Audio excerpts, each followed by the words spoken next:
আজকে আমার দিদি দেখাবে তোমাদেরকে যে শর্টকাট পদ্ধতিতে তোমরা কিভাবে বিরিয়ানি বানাবা।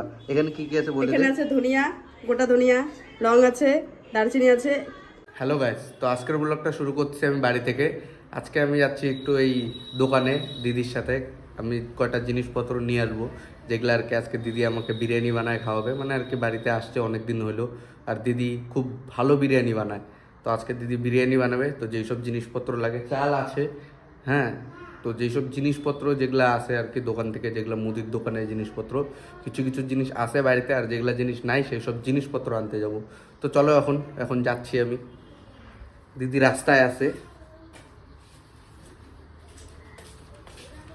বলো মাংস আনতে বলো। আমরা দোকানে যাব, পিস ধরছে দেখো। কোথায় আছো? আমাদের সাথে যাবে, দেখে দিকে তাকা অল্প। কোথায় আছো? আমরা যাচ্ছি দোকানে, ও পিস ধরছে।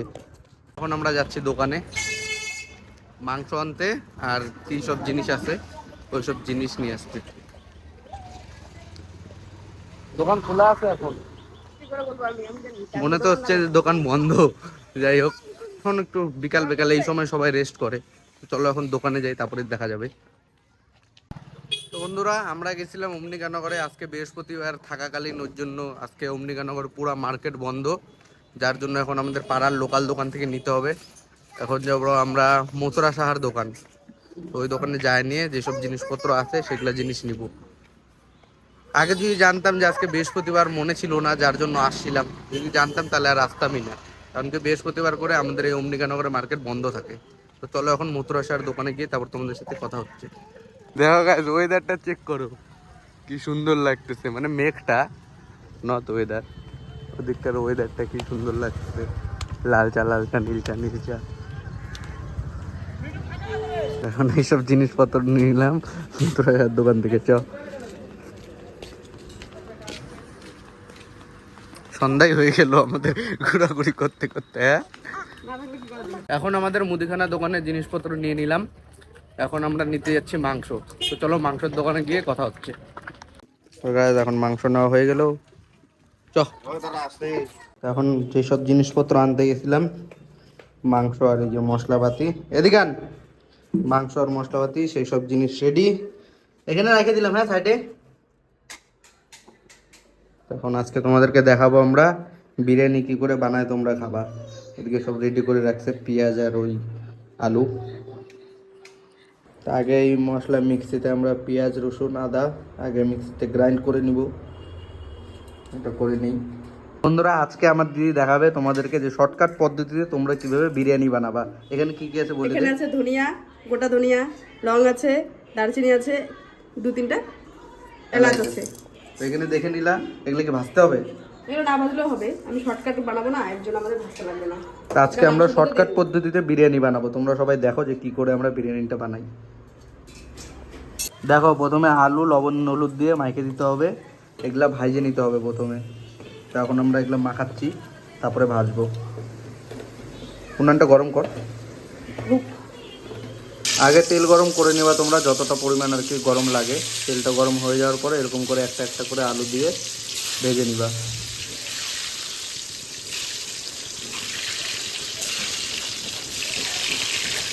দেখো, এরকম লাল লাল করে ভেজে নিবা তোমরা আলুগুলো। নিশ্চয় কীরকম লাল লাল হয়েছে, এরকম আলুগুলো লাল লাল করে টনটনা করে ভেজে নিবা। এটা হলো আমাদের রাইসের। প্রথমে লবণ দিয়ে দিতে হবে জলের মধ্যে, আগেই লবণ দিতে লাগে নাকি? আগে তোমরা জল গরমের এখানে লবণ দিয়ে দিবা। এখানে দিয়ে দিচ্ছে দারচিনি আর হলো এলাচ, গরম জলে দিয়ে দিতে হবে। এটা ওই রাইসটা ফুটানোর জন্য। দেখো, এরকম জল দিয়ে যখন ধোয়া বেরোবে, গরম হয়ে যাবে, তারপর এরকম চালটা দিয়ে দিতে হবে। আর জলের মধ্যে তোমরা এসে দিয়ে দিবা একটু তেল দিয়ে দিবা, তাহলে পরে চালটা লেগে লেগে যাবে না। এখানে আমরা চালটা দিয়ে দিচ্ছে মা।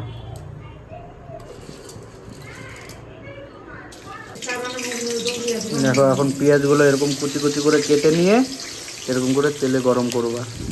এটা একদম লাল লাল করার পরে তারপরে তোমরা নামাবা। আমি সেটাও তোমাদেরকে দেখাবো যে কীরকম কীরকম লাল লাল হবে, তারপরে তোমরা নামাবা। এখন আমরা আগে বানিয়ে নিই এটা। A few inches later. দেখো, এরকম লাল লাল করে তোমরা নামিয়ে নিবা পেঁয়াজগুলো। এটা হলো বেরেস্তার জন্য কাজে লাগে বিরিয়ানির। দেখলা, এখন অন্য কিছু দেখাচ্ছি আমি তোমাদেরকে। দেখো guys, আমরা যে আগে পেঁয়াজ রসুন আদার যে পেস্টটা বানিয়েছিলাম, সেই পেঁয়াজ রসুন আদার পেস্টটা দিয়ে মাংসটা ম্যারিনেট করতে হবে। আর মাংসগুলো আগে ভালো করে ধুয়ে নিবা। দেখো এখানে আমরা মাংসটা ম্যারিনেট করে নিলাম। আর মাংসটা ম্যারিনেট করতে যেসব জিনিসপত্র লাগছে সেগুলো আমি তোমাদেরকে বলছি। প্রথমে দিয়ে দিবা ওই আদা রসুনের পেস্ট, যেটা আমরা মিক্সিতে গ্রাইন্ড করে নিছি। তারপরে দিয়ে দিবা লাল লঙ্কার গুঁড়া, কাশ্মীরি লঙ্কার গুঁড়া যেটা আছে। তারপরে দই দিয়ে দিবা, টক দই। তারপর দিতে হবে ওই বেরেস্তা, পেঁয়াজ যেটা হলো আমরা জাল করেছিলাম সেটা দিবা। তারপরে জিরার গুঁড়া, বিরিয়ানি মশলা, এক এক করে এগুলো সব দিয়ে দিবা। লবণ, কেওড়া জল, তারপরে তোমাদের হলুদ, মিঠা আতর, এগুলো সব দিয়ে এটা রেডি করবা। আর এখানে আমাদের ভাতের যে চালটা আছে সেই চালটা আমাদের এখানে রেডি হয়ে গেছে।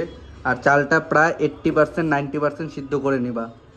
90% সিদ্ধ করার পরে আমরা ওদিকে যেসব জিনিসপত্র আছে ওগুলো আমরা রেডি করব, এখন তোমাদেরকে দেখাচ্ছি। তারপর দেখো এখানে আমরা যেসব জিনিসগুলো ম্যারিনেট করে নিয়েছিলাম সেগুলো এখানে আমরা কড়াইয়ে তেলের মধ্যে ভেজে নিচ্ছি টনটনা করে।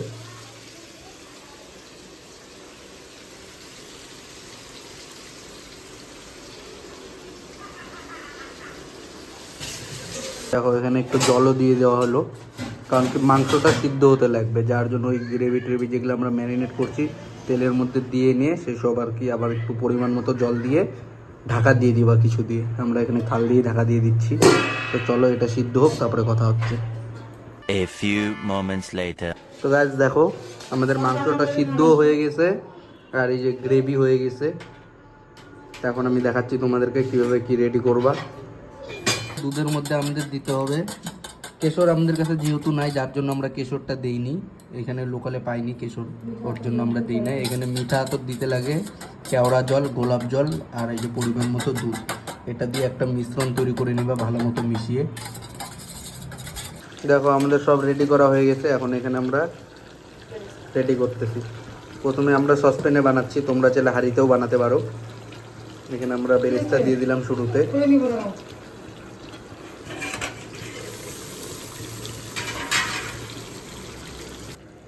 দেখো এরকম করে তোমরা লেয়ার সাজিয়ে নিবা। আমরা নিচে প্রথমে বেরেস্তা দিয়েছি, তারপরে ভাত দিয়েছি, তারপরে যে এখন আবার আলু দিচ্ছি। দেখো দেখো আমরা ওরকম করে রেডি করার পরে এই যে উপরে আবার ভাতের লেয়ার দিয়ে দিচ্ছি।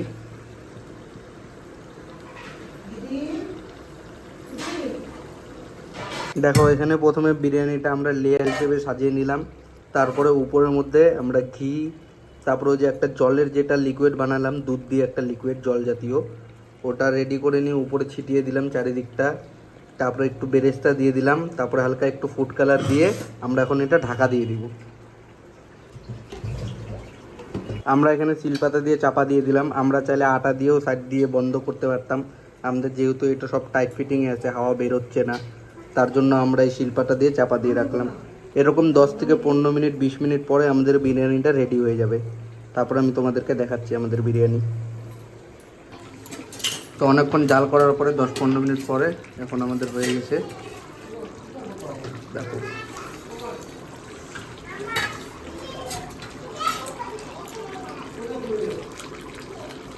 গরম হয়ে গেছে পুরা। আর এদিকে আমরা এক্সট্রা বেশি মাংস নিয়ে আসছিলাম, সেগুলো এখানে মা রান্না করতেছে। দেখো ওটা আলাদা মাংসর ঝোল হবে। দেখো এদিকে দেখো আমাদের এদিকে বিরিয়ানি রেডি হয়ে গেছে। এখন দিদি এখানে বিরিয়ানিটা মাখাচ্ছে, সেই সেন্ট বেরিয়ে গেছে না। দেখো এখানে আমরা বিরিয়ানিটা রেডি করতেছি, সেই দেখো এদিকে ধোয়া বেরাচ্ছে, সেই সেন্ট বেরিয়ে গেছে। হ্যাঁ শালা এই শয়তানটার জন্য একটু হচ্ছে, শয়তানটা প্রত্যেকবার এরকম করে পুড়ে গেছে। তো পড়বে না? হ্যাঁ তো ওইটুকু পুড়বেই, নিচেরটা একটু পুড়েই। ওটা লাল হয়েছে, কোথায় পুড়ছে? পাগল হয়েছিস? কিচ্ছু পুড়ে নাই, ওটা লাল লাল হয়ে গেছে, ভালো হয়েছে আরো। সো আমাদের বিরিয়ানি রেডি। এখন আমাদের বিরিয়ানি বাড়া হয়ে গেল।